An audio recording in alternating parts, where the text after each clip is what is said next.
आज से हम एकलव्य स्कूल की जो टीजीटी पीजीटी की वैकेंसी निकली है उसके लिए पेडागोजी कंप्लीट करने वाले हैं। और ये क्लास जो है बिल्कुल सिलेबस के अकॉर्डिंग होगी। और ये क्लास आपके केवीएस के लिए भी इम्पॉर्टेंट है क्योंकि दोनों का लगभग सिलेबस सेम है। ठीक है, तो हम देखते हैं। और जो भी सब्जेक्ट में आपको प्रॉब्लम है ईएमआरएस के, तो आप जो है कमेंट सेक्शन में लिख सकते हैं। प्रॉपर टीम के साथ वो कोर्स भी आपका, वो सिलेबस भी उस सब्जेक्ट का कवर कराया जाएगा। ठीक है, तो आज का हमारा टॉपिक है करिकुलम, जिसमें हम meaning, principle, types of curriculum देखेंगे।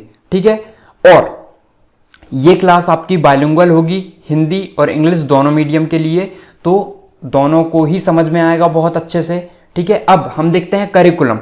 करिकुलम आपके माइंड में बहुत से क्वेश्चंस होंगे कि कई बुक में आपको करिकुलम पाठ्यचर्या मिल रहा होगा और कई बुक में आपको पाठ्यक्रम मिल रहा होगा।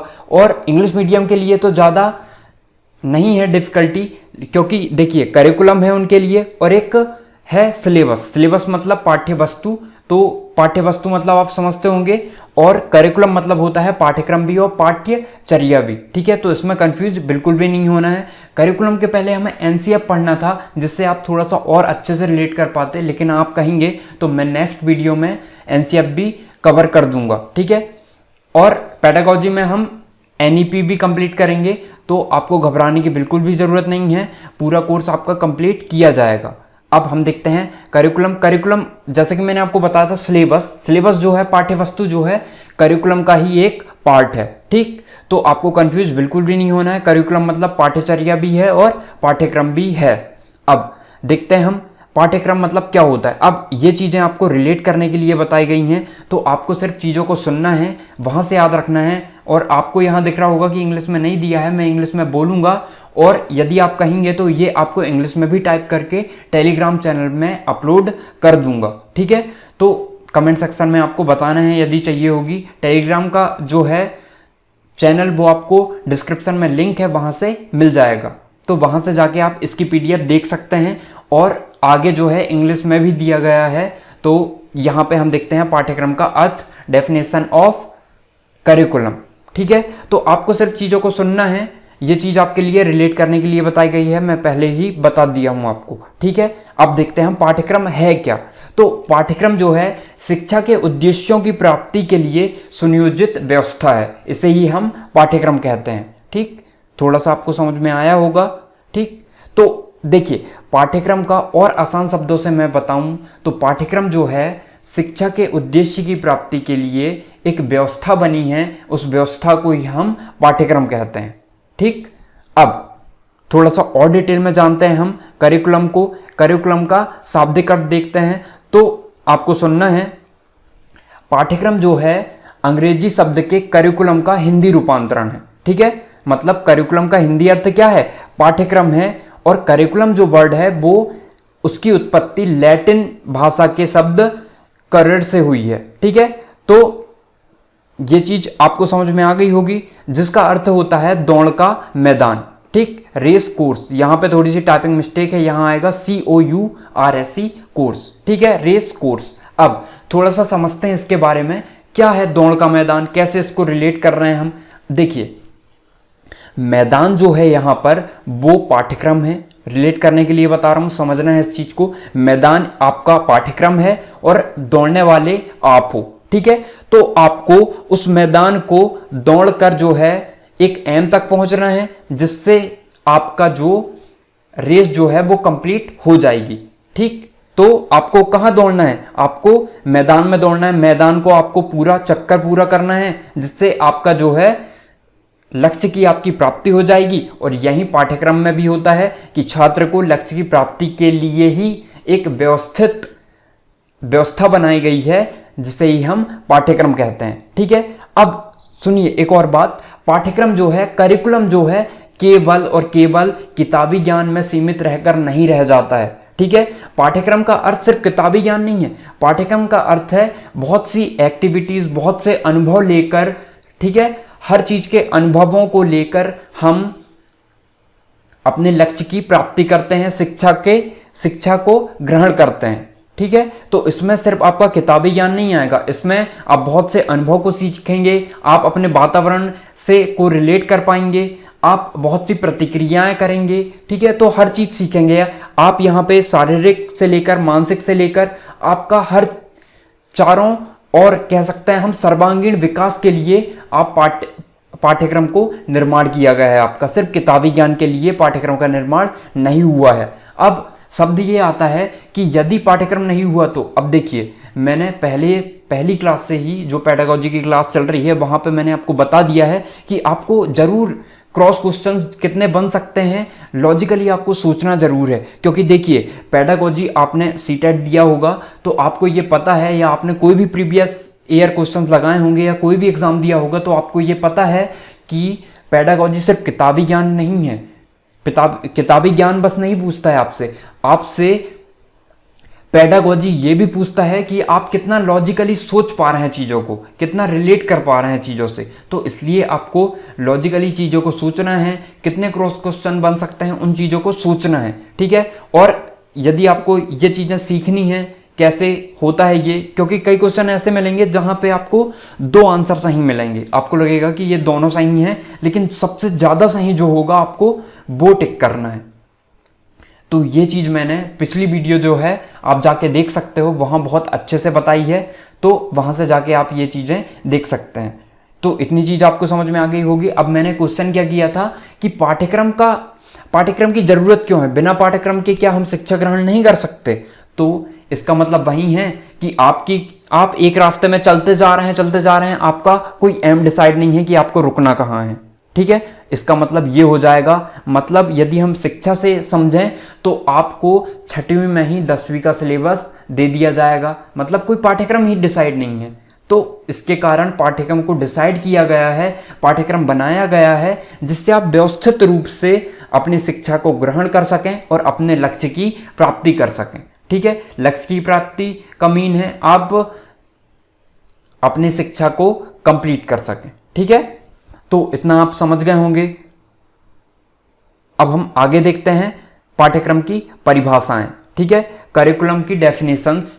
अब देखते हैं हम जो बहुत से वैज्ञानिकों ने दिया है और इसको हम आसान शब्दों में देखेंगे, ठीक। तो आप रिलेट करने के लिए पढ़ सकते हैं। क्रो एवं क्रो के अनुसार पाठचर्या जो है करिकुलम में सीखने वाले या बालक के भी सभी अनुभव निहित होते हैं जिनमें वह विद्यालय या उसके बाहर प्राप्त करता है। ये समस्त अनुभव एक कार्यक्रम में निहित किए जाते हैं जो इसके मानसिक, शारीरिक, संवेगात्मक, सामाजिक एवं नैतिक रूप से विकसित होने में सहायक देता है। वहीं मैंने बताया कि किताबी ज्ञान में सिर्फ रहकर नहीं रह जाता है पाठ्यक्रम, पाठ्यचर्या, करिकुलम, ये आपके मानसिक, शारीरिक, संवेग मतलब मैंने पिछली वीडियो में बता दिया है, संवेग मतलब होता है भाव का मतलब क्रोध, घृणा, ठीक है, खुश होना, यही चीज है आपके भाव, ठीक। संवेगों का मतलब होता है भाव। ये चीज आप समझ गए होंगे।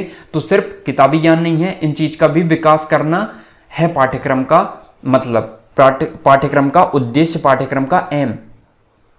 शिक्षा आयोग ने जो दी है वो देखते हैं हम। विद्यालय के पर्यवेक्षण में उसके अंदर तथा बाहर उनके प्रकार के कलापों छात्रों को विभिन्न अध्ययन अनुभव प्राप्त होते हैं। हम विद्यालय पाठ्यचर्या की इन अध्ययन अनुभवों की समष्टि समझते हैं, ठीक है। तो ये वही है जो मैंने आपको बताया है पहले ही, ठीक। अनुभव को हम विभिन्न अध्ययन से अनुभवों को प्राप्त करते हैं, सिर्फ किताबी ज्ञान में रहकर नहीं रह जाते हैं। हम बहुत से क्रियाकलापों के द्वारा सीखते हैं कि नहीं सिर्फ हमको किताब पढ़ना है, हम बहुत सी एक्टिविटीज भी करेंगे वहां पर, ठीक। तो शिक्षा आयोग का मतलब ये है। अब कनिंघम के अनुसार पाठ्यचर्या या पाठ्यक्रम जो है शिक्षक के हाथ में एक यंत्र है जिससे वह अपनी सामग्री या फिर हम कह सकते हैं बालक को या शिष्यों को अपने आदर्श या लक्ष्य के अनुसार अपने विद्यालय में मोड़ता है या विद्यालय में शिक्षा देता है।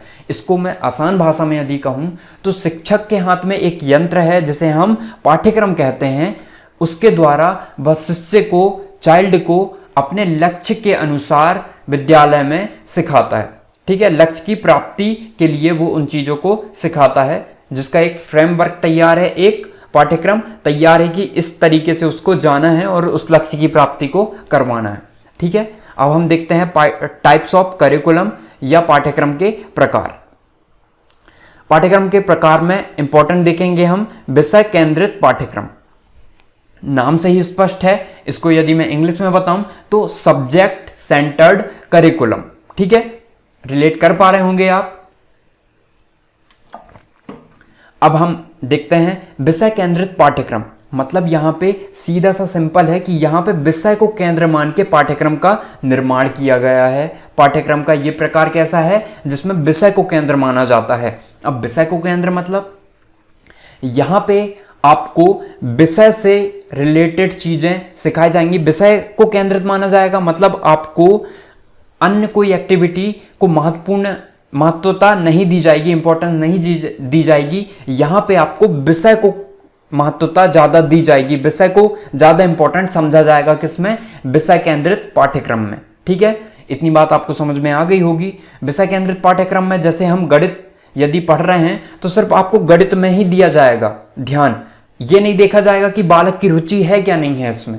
ठीक है, विषय केंद्रित पाठ्यक्रम में ये होता है। यहां पे आपकी बालक की रुचि नहीं देखी जाएगी, बालक जिज्ञासु है क्या नहीं, बालक मोटिवेट है क्या नहीं पढ़ने के लिए, ये नहीं देखा जाएगा। यहां पे ये भी नहीं देखा जाएगा कि चीजें सरल से कठिन की ओर जा रही हैं, कठिन से सरल की ओर जा रही हैं, क्योंकि यहां विषय में जिस टाइप से दिया होगा उस टाइप से कवर किया जाएगा पाठ्यक्रम को, और लक्ष्य की प्राप्ति की जाएगी। लक्ष्य की प्राप्ति इन द सेंस विषय को कंप्लीट किया जाएगा।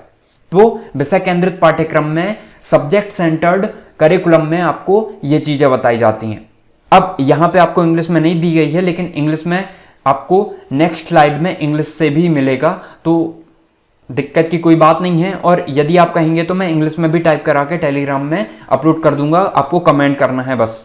ठीक है, अब हम देखते हैं बाल केंद्रित पाठ्यक्रम, चाइल्ड सेंटर्ड करिकुलम। इसमें क्या होता है, जैसे वहां पे विषय को केंद्र माना जाता था, यहां पे बाल केंद्रित पाठ्यक्रम में चाइल्ड सेंटर्ड करिकुलम में चाइल्ड को केंद्र माना जाएगा, चाइल्ड को महत्वता दी जाएगी, बालक को महत्वता दी जाएगी। ठीक है, बालक को इंपॉर्टेंस दी जाएगी। अब यहां पे कैसे, बालक की यहां पे रुचि भी देखी जाएगी, ठीक, कि वो उस चीज में रुचि ले रहा है या नहीं, उस तरीके से पाठ्यक्रम को बनाया जाएगा। ठीक है, तो इस पाठ्यक्रम के प्रकार में क्या देखा जाता है कि बालक उस चीज में जिज्ञासु है क्या नहीं। ठीक है, बालक को सेंटर मान के कि बालक के लिए क्या चीजें सही रहेगी, वो इसमें रुचि लेगा क्या नहीं, क्या ये उसके लिए कठिन तो नहीं हो जाएगी। ठीक है, तो इसलिए उसको बाल केंद्रित पाठ्यक्रम कहा जाता है। ये पाठ्यक्रम का दूसरा प्रकार है जिसे हम कहते हैं बाल केंद्रित पाठ्यक्रम। आप समझ गए होंगे इसे, थोड़ा सा और डिटेल में हम बाल केंद्रित सिद्धांत में देखेंगे। तो क्रिया केंद्रित पाठ्यक्रम। अब क्रिया केंद्रित पाठ्यक्रम जिसे हम कहते हैं एक्टिविटी सेंटर्ड करिकुलम। ठीक है, अब इसमें क्या होगा, इसमें आप एक्टिविटी के द्वारा आपका पाठ्यक्रम, आपके जो लक्ष्य है उसकी प्राप्ति की जाएगी। ठीक है, अब एक्टिविटी कैसी, एक्टिविटी से इन द सेंस कि आप जो है एक्टिविटी करके चीजें सीखेंगे। जैसे आप देखते होंगे कि कई स्कूलों में एक अलग से क्लास होती है, स्पोर्ट की क्लास होती है, आजकल हर उसमें होती है, एक एक्सरसाइज की क्लास होती है जिससे शारीरिक विकास होता है आपका। तो ये चीजें आपकी क्रिया के द्वारा आप सीखते हैं, क्रिया के द्वारा अनुभव करके सीखते हैं। अब विज्ञान के प्रयोग, ये भी एक क्रिया है। जैसे कि आपको एक प्रोजेक्ट दिया गया कि आप अपने गांव में, आपके अपने मोहल्ले में जाइए और वहां पे कौन कौन जो है 25 आदमी का ब्यौरा लेके आइए कि कौन सुबह उठता है, कौन सुबह उठ के ये चीजें करता है। ठीक है, कौन सुबह से उठ के नहा लेता है। तो ये प्रोजेक्ट दिया गया कि कितने लोग सुबह उठ के नहा लेते हैं या कितने लोग जल्दी सुबह उठते हैं। तो ये भी एक आपका प्रयोग हो गया, इससे भी आप चीजें सीखेंगे। ठीक है, अब ये समझ में आ गया होगा, इसमें क्रिया को केंद्र रख के आपके पाठ्यक्रम को निर्माण किया जाता है, ऑर्गेनाइज किया जाता है। अब हम देखते हैं अनुभव केंद्रित पाठ्यक्रम। अनुभव केंद्रित पाठ्यक्रम में अनुभव को केंद्र मान के आपके पाठ्यक्रम का निर्माण किया जाता है। एक्सपीरियंस सेंटर्ड करिकुलम होता है ये। अब यहां पे अनुभव कैसा, अनुभव का मतलब ये है कि किसी, जैसे मनोवैज्ञानिक हुए, बहुत से वैज्ञानिक हुए, उन्होंने अनुभव के द्वारा बहुत सी चीजें सीखी, क्योंकि उन्होंने बहुत चाइल्ड पे प्रयोग किया कि कौन से चाइल्ड के लिए क्या चीजें सही रहेगी। तो इस प्रकार से अनुभव को लिया जाता है। अब जैसे आपने बहुत से पाठ में देखा होगा जो आपने पढ़े होंगे पहले, जिसमें यात्रा का वृत्तांत होता है, जैसे नर्मदा यात्रा कोई कर रहा है। ठीक है, तो इस टाइप से उनके अनुभवों से आप सीखते हैं, तो इसमें अनुभव को केंद्र माना जाता है। अब उद्देश्य केंद्रित पाठ्यक्रम, उद्देश्य केंद्रित पाठ्यक्रम मतलब एम सेंटर्ड करिकुलम। इसमें आपकी जो है सिर्फ आपका लक्ष्य प्राप्ति के ऊपर केंद्र रखा जाता है, सिर्फ उसको इंपॉर्टेंस दी जाती है कि आपका लक्ष्य प्राप्त होना चाहिए बस। उसके अलावा इसमें किसी को महत्वता नहीं दी जाएगी, सिर्फ देखा जाएगा कि आपको सिर्फ और सिर्फ अपने लक्ष्य की प्राप्ति करना है, अपने उद्देश्य की प्राप्ति करना है, बस यहाँ पे ये देखा जाएगा।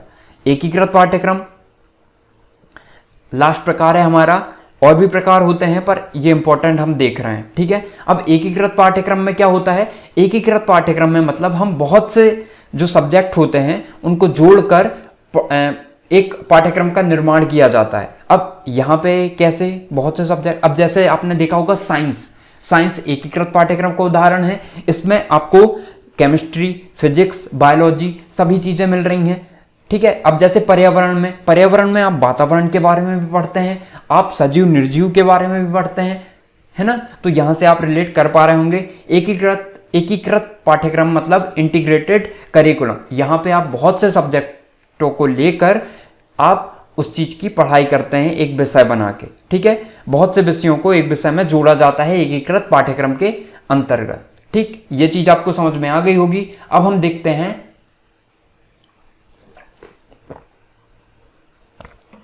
पाठ्यक्रम निर्माण के सिद्धांत, ठीक है। पाठ्यक्रम ऑर्गेनाइज करने के क्या क्या प्रिंसिपल्स हैं, अब हम ये देखते हैं, ठीक है। अब ऑर्गेनाइज करने का सिद्धांत क्या है, प्रिंसिपल्स क्या हैं, हमें ये देखना है, ठीक है, कि हमने जो फ्रेमवर्क तैयार कर रहे हैं, पाठ्यक्रम जो निर्माण कर रहे हैं, वो किस किस सिद्धांत पर वर्क करते हैं, कैसे उनको निर्माण किया गया है, कैसे ऑर्गेनाइज किया गया है प्रिंसिपल्स को लेके। अब सबसे पहला है, इनको हम देखते हैं, इनमें से हमने इंपॉर्टेंट लिया है, इन सबको हम देखेंगे, क्वेश्चंस में सभी को डिस्कस करेंगे, पर जो इंपॉर्टेंट है हमने उनको लिया है, अभी हम उनको देखेंगे यहाँ पे।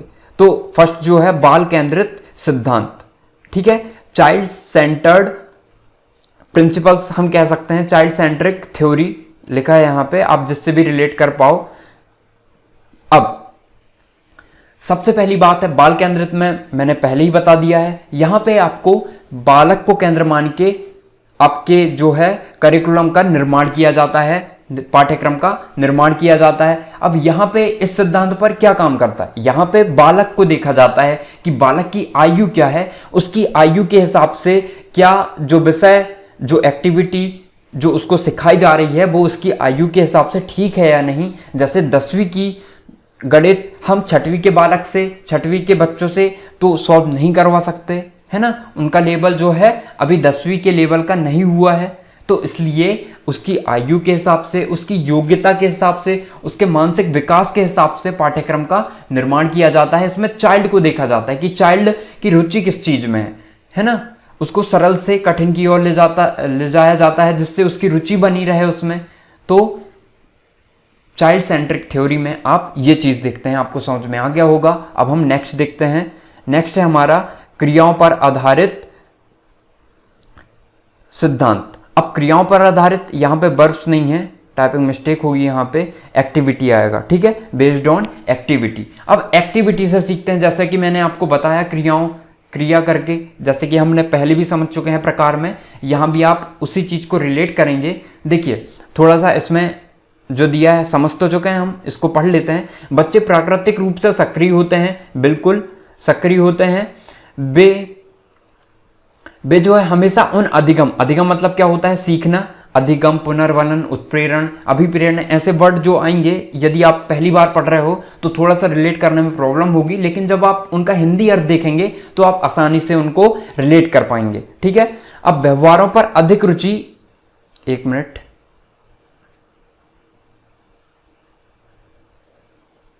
हाँ, क्रियाओं पर आधारित पाठ्यक्रम सिद्धांत, इसमें हम क्या देखते हैं, इसमें आप देखोगे हमेशा उन अधिगम व्यवहारों पर अधिक रुचि रखते हैं जो क्रियाओं के माध्यम से की जाती है, ठीक है। अब यहां पे आपको क्रियाएं को सेंटर माना जाएगा, मतलब क्रियाओं के आधार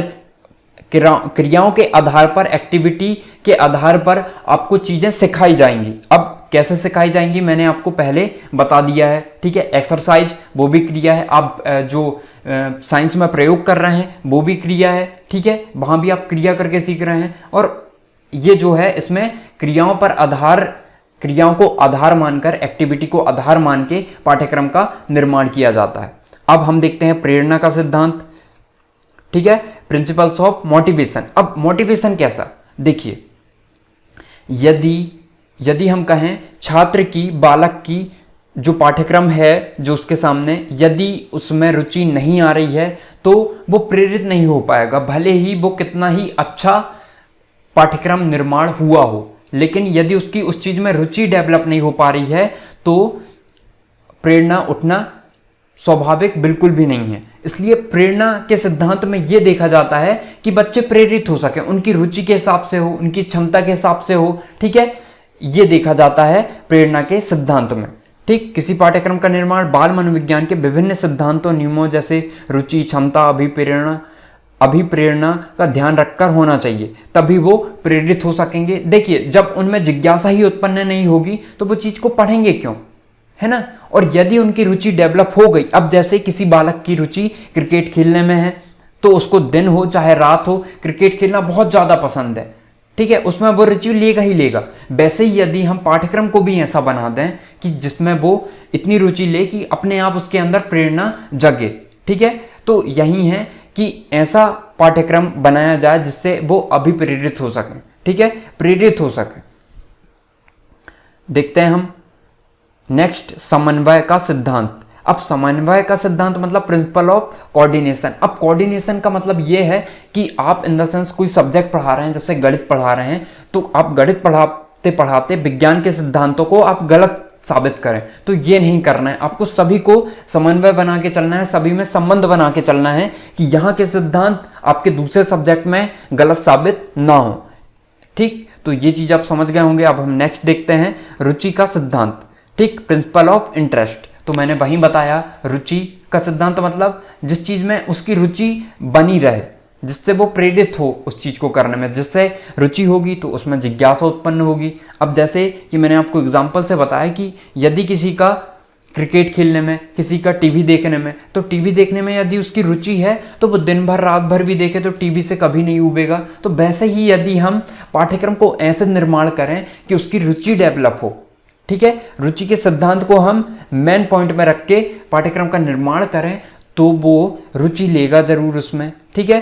क्योंकि बालक के हिसाब से यदि हम करेंगे कि पहले ही मनोवैज्ञानिकों ने प्रयोग कर चुके हैं कि क्या उनके लिए सही रहेगा, किसमें उनकी रुचि ज़्यादा होगी, तो इस हिसाब से हम रुचि को सेंटर मान के पाठ्यक्रम को निर्माण करते हैं, पाठ्यक्रम का ऑर्गेनाइज करते हैं, करिकुलम को ऑर्गेनाइज करते हैं, ठीक है।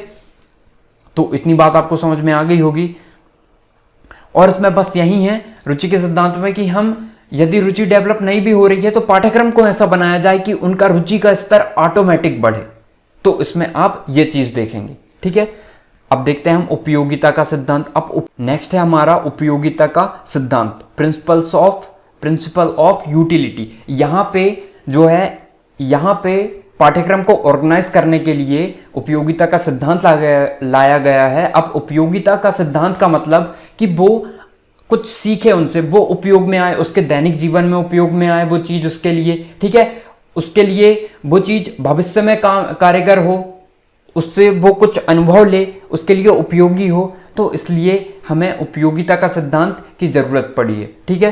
थोड़ा सा और रिलेट करते हैं। पाठ्यक्रम के इस सिद्धांत के अनुसार केवल उन विषयों, वस्तुओं, प्रकरण एवं अधिगम अनुभवों को शामिल किया जाना चाहिए जो छात्रों के लिए उपयोगी है, ठीक। जो हमने बात की अभी, दैनिक क्रियाओं में उपयोगी हो वो चीज, आर्थिक क्रियाओं में प्रयोग से संबंधित कौशलों, यहाँ पे थोड़ा सा टाइपिंग मिस्टेक है, देख लीजिएगा, विकास से संबंधित तथ्यों को भी शामिल किया जाता है। तो यहाँ पे आप समझ गए होंगे कि उसके लिए वो चीज उपयोगी हो, ठीक, कुछ बातें उससे वो सीखे, उससे पॉजिटिव इंपैक्ट पड़े, उसके लिए वो उपयोगी कारगर हो, उसके निजी जीवन में कहें, हम आर्थिक रूप से कहें, आर्थिक क्रियाओं में कहें, वो कुछ ना कुछ अपने उपयोग के लिए सीखे। तो वही होता है उपयोगिता का सिद्धांत, और इस रूप से करिकुलम को फ्रेमवर्क किया जाता है, ऑर्गेनाइज किया जाता है। अब हम देखते हैं आवश्यकता का सिद्धांत, प्रिंसिपल ऑफ नेसेसिटी। तो यहाँ पे ये देखा जाता है कि आवश्यकता का सिद्धांत उसके वर्तमान की आवश्यकता और उसकी भविष्य की आवश्यकता को